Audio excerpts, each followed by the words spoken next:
Sono Lirio Abate dell'Espresso e Federica Angeli della Repubblica, i vincitori della 17ª edizione del premio giornalistico intitolato a Mario Francese, cronista giudiziario del Giornale di Sicilia ucciso dalla mafia nel 79.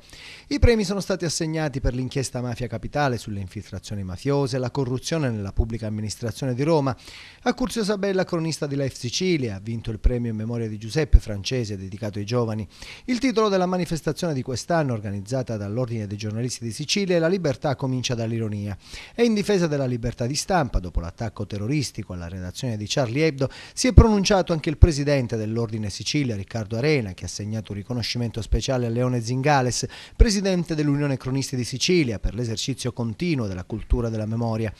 Il 79 è stato un anno terribile per la Sicilia, ha ricordato Arena, con un'escalation di omicidi mafiosi. Mi piacerebbe far conoscere e ricordare mio nonno, al di là degli anniversari, ha spiegato Silvia Francese, nipote del cronista ucciso da Cosa Nostra, ricorrendo all'arte e all'ironia, avviando una collaborazione con l'Associazione Libera e gli studenti nelle scuole.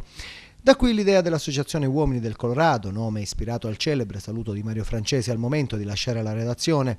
Da grande vorrei indossare il coraggio di Mario Francese per raccontare fatti che si ignorano o che si finge di non vedere, hanno detto alcuni studenti.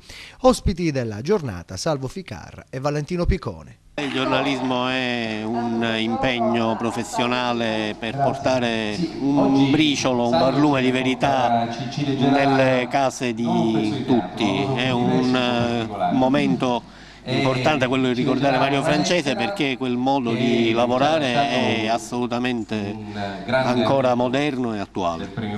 Cosa può insegnare a chi si avvicina alla professione? A non avere paura di niente, a non enfatizzare le minacce, a non avere problemi quando si deve raccontare un fatto. Un fatto si racconta per quello che è, come lo si è visto, senza freni, senza censure e senza inibizioni.